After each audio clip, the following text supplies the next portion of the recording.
I'm Al Wadley with the Feldenkrais store, achievingexcellence.com. I'm here with Frank Wildman.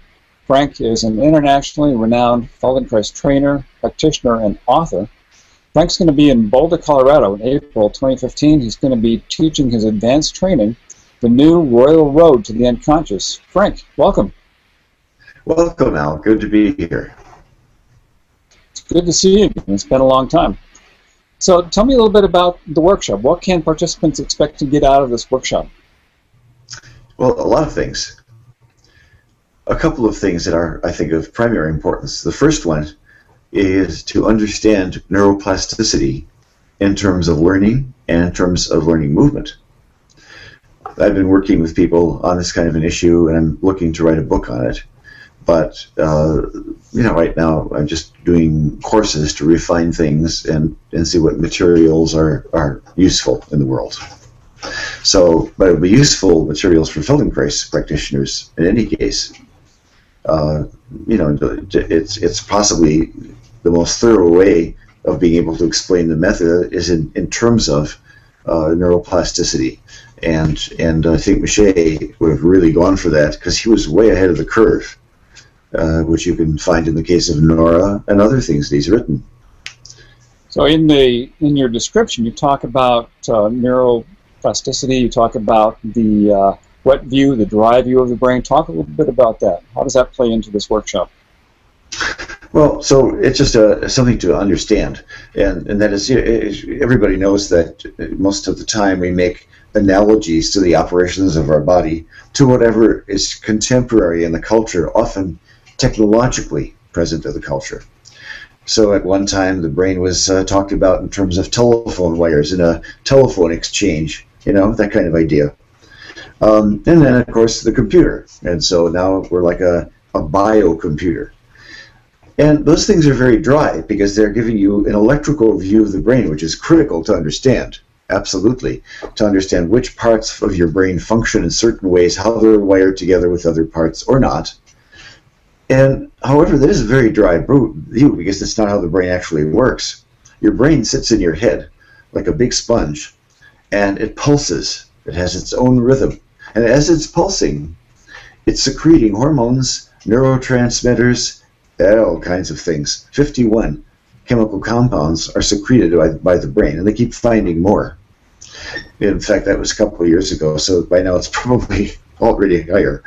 And that a bath of chemicals secreted into your brain is a wet view. And the idea that there would be no possible electrical properties occurring in your brain at all if you didn't have the neurotransmitters and the chemicals to carry forth commands, intentions, desires, inhibitions, cross-motivations, everything. What I'm really interested in is how are you going to bring this into wireless movement, functional integration? How do you bring these ideas into actual practice? So, well, that's what the workshop is going to focus on.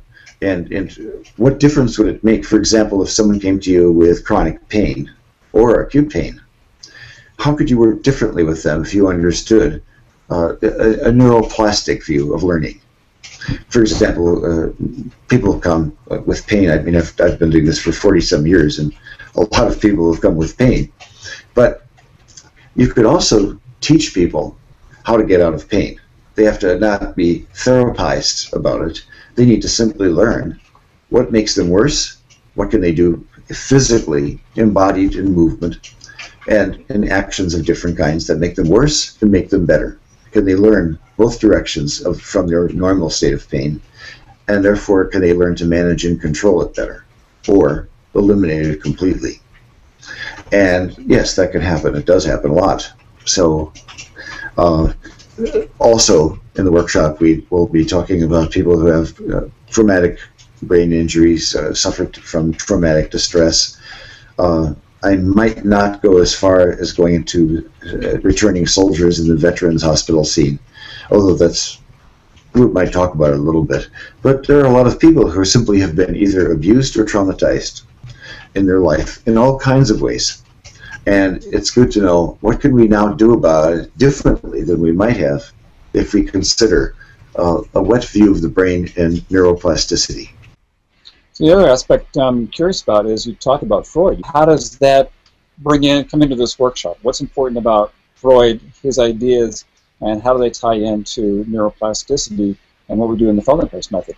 Freud was the first person to strongly present a point of view that your dream life, those things you are not part of your avowed or unavowed dreams, they are dreams, and they're out of your control, and they reveal content, right? They reveal content that's unconscious, but he believed you could become aware of it, and that's the kind of words he used, that you could be aware of your dreams and aware of what they mean in such a way that the way you physically embody dreams, not his language, right, but the way that you would physically embody your dream life is critical to understand, because that's your royal road to the unconscious. That's what he considered it.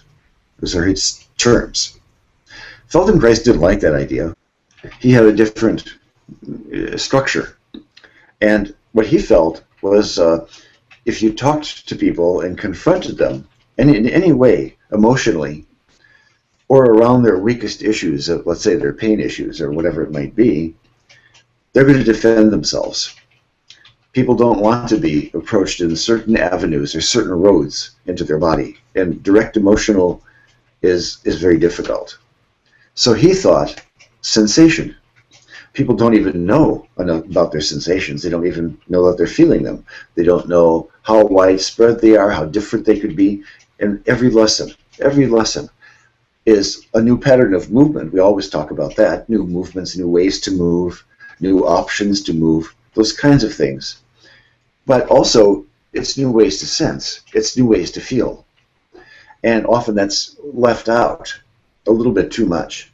And yet, that is the new royal road. Because if you go into the unconscious through sensation, people don't know how to defend themselves. They don't even realize that altering sensations in your body will affect you impersonally and interpersonally for the rest of your life. So, for example, if someone, let's say somebody likes to drink wine, but not that much, and they drink wine and it's kind of what they do for certain social events or whatever, but they don't really say, oh, I really like wine, and then somebody presents them with a really fantastic glass of wine, just the best of the best, regardless, the cost could be very high, but just beautiful, and the person tastes that. It's a sensation. It's nothing but a sensation, and a smell and a taste in your mouth, feeling of something going down your throat. And I've seen people who just, for the rest of their life, what they got interested in was wine, to the point where a couple of people I worked with started wineries here in Northern California. People who really, their minds were opened through the senses of that. The same thing is true with food. If you have a really great chef presenting something really spectacular, you'll never forget it. It can make it difficult, these sensations, because you can't drink cheap wine anymore after you've had that experience, and you aren't likely to enjoy certain basic ways of using food. And this is true for everything in our life. And so this idea of the sensation as being the royal road to the unconscious is it's almost obvious. The idea that in functional integration, you could just roll someone's head with your hand, just touch them in different ways. And that way of being touched, they maybe never experienced, ever in their life. And it can be body-mind altering, truly body-mind altering. And in fact, there are many people who came into Feldenkrais programs because they received some FI lesson like that spoke to parts of themselves that were unconscious. They don't know what it was, they just thought, I got to do this. You're talking about the royal road and using sensation, and it really echoes back to me about the potent self and how Feldenkrais talks about sensations driving compulsion, driving behavior. And that's an aspect of it. You want to talk a little bit about that? So basically, there's I would almost describe it as an attitude. In the Feldenkrais method, it was certainly a strong attitude of Bichet's, and something he would have loved to have scientifically worked with. But the idea that is unique to this method compared to almost everything else that involves movement and learning is we're not trying to find a way to do more. We're trying to find a way to jettison inefficient parasitic contractions of muscles and inefficient and parasitic movements of our body. So in a way, you're always trying to do less. If you can accomplish something in movement, but you strain to do it, and you want to do, the typical thing is, I need to be stronger. I need to pull my muscles to be more flexible, that kind of idea, you know, more. We just focus on, well, when you're learning, what do you have to not do? What's in the way of getting you to your objective? And take your time, feel more, sense more, much more, so that you sense things that replace in your body the sensation of strain. It's countless numbers of people who, because I do like to work out. I don't just do Feldenkrais lessons. I'm athletic in a lot of ways, and so I see people at the gym, a running track here in Berkeley, who, they'll say, I had a great class. Oh, I had this great class. I sweat so much. I was so exhausted when it was over. It was wonderful. Okay, that's fine. But maybe that sensation is they're trying to seek again, and it's like an addiction almost. And so, in seeking that, and it is like an addiction because your neurochemicals change, right?